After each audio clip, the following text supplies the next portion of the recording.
કે ગોપાલભાઈના આપણે ગોપાલભાઈ હવે ધારાસભ્ય છે અને બીજા બધા ભવિષ્ય બદલાય, બધી જ વાત અલગ, પણ વિસાવદરનું જે રહ્યું છે કે નેતા આવે એ બીજા પક્ષના હોય ને ભારતીય જનતા પાર્ટીમાં જોડાઈ જાય, તો શું ગોપાલ ઇટાલિયા ટકી શકશે કે પછી ઇતિહાસ ફરીથી એ જ થશે? જુઓ, દરિયો છે ને બેન, દરિયો ઈ મોટા મોટા જહાજોને ડૂબાડી દે, સુનામી આવે તો શહેરોના શહેરોને ડૂબાડી દે, પણ તમે દરિયાની ઉપર તેલનું એક ટીપું નાખો, ઈ તેલના ટીપાને ડૂબાડી નહીં શકે. ગોપાલ ઇટાલિયાને ખરીદવો નાની માના ખેલ નથી, એ સંભવ નથી. અને જે મોટો ભરોસો લોકોએ મૂક્યો છે ગોપાલ ઉપર, શું કામ મૂક્યો છે? એને ખબર છે કે આ ભૂપત ભાયાણી કે હર્ષદ રીબડિયા નહીં થાય. અને ઈ માની લો કે કદાચ તમે કહો આવતીકાલે કદાચ એવું થાય ભવિષ્યમાં પણ, તો દુનિયામાં લોકો ભરોસા ઉપરથી ભરોસો ઉઠી જાય લોકોને. એટલે ઈ અસંભવ ઘટના છે. એને હવે જે લોકોએ ગોપાલ ઇટાલિયામાં પોતાનો નાયક જોયો છે, ગોપાલ ઇટાલિયા એ સાબિત કરી દેવું પડે.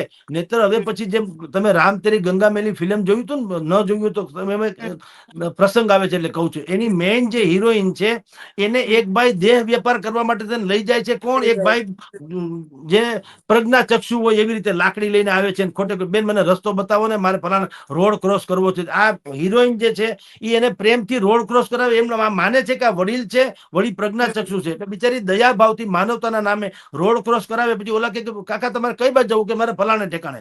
એમ કરતા કરતા એ પછી બજારમાં લઈ જાય છે.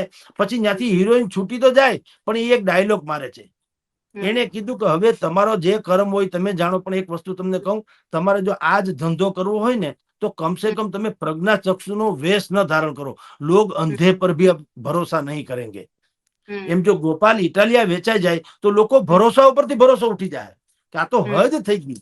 એટલે ઈ અસંભવ લાગે છે એવું કઈ. પણ જો કે કાલ મેં કીધું તેમ આપણે કોઈ ભવિષ્ય વેતા નથી કે કાલની કોઈ ભવિષ્યવાણી કરી શકીએ, પણ મોટા ભાગે તમને કહું તો ગોપાલમાં લોકોએ એનો નાયક જોયો છે કે આ ઝુંઝારું નાયક છે, વિશ્લેષક છે, સારો ઓડિટોરિયમ એટલે સારી ઓરેટરી છે, વિઝનરી છે, એનામાં કઈ ઘટતું નથી. એટલે એવું તો નહીં થાય એવું માનીને લોકો એને ચૂંટ્યો છે. એટલે તો સરકારની વિરુદ્ધ મત આપ્યા નથી, ન ખબર પડે સરકારની સામે થવાથી શું થાય.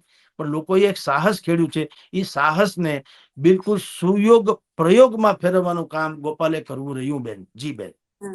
થેન્ક યુ સો મચ જગદીશભાઈ, તમે સમય આપ્યો એ બદલ. અને હવે ઓકે ગોપાલ બેન. ઇટાલિયા વિસાવદરનું ભવિષ્ય બદલે છે, વિસાવદર ગોપાલ ઇટાલિયાનું ભવિષ્ય તો હવે બદલી જ નાખ્યું છે, કારણ કે જે વિધાનસભામાં એન્ટ્રી ન હતી એ વિધાનસભામાં હવે ધારાસભ્ય બનીને જઈ રહ્યા છે. ગોપાલ ઇટાલિયા આગળ જતા વિસાવદર માટે શું કરે છે, ખૂબ મોટો પ્રશ્ન છે કે કયા પ્રકારના સવાલો વિધાનસભામાં પૂછે છે. વિસાવદરની જનતાએ જે વચન અને જે બધું જ માની અને ગોપાલ ઇટાલિયાને જીતાડ્યા છે, એ વિસાવદરનું ભવિષ્ય કેટલું બદલે છે. ગુજરાતની રાજનીતિમાં આમ આદમી પાર્ટી જે રીતના હવે એવું કહેવાય કે વિસાવદરની જીત પછી 2027ની જીતની વાત કરી રહ્યા છે, એ આમ આદમી પાર્ટીનું ભવિષ્ય પણ હવે મોટા ભાગે આ અમુક ધારાસભ્યોના હાથમાં છે. જે ચર્ચામાં છે, ચૈત્ર વસાવા હોય, ગોપાલ ઇટાલિયા હોય, એ બધાથી શું થાય છે, કોંગ્રેસ કેવી રીતના આગળ વધશે એ પણ મોટા પ્રશ્ન છે. 2027ની ચૂંટણીના આમ તો હજી વાર છે, પણ નેતાઓ અને પક્ષો હવે રેડી થઈ ગયા છે. આગળ જતા વિસાવદરથી લઈને ગોપાલ ઇટાલિયા વિધાનસભામાં શું થાય છે જોવાનું ખૂબ રસપ્રદ રહેવાનું છે. નમસ્કાર.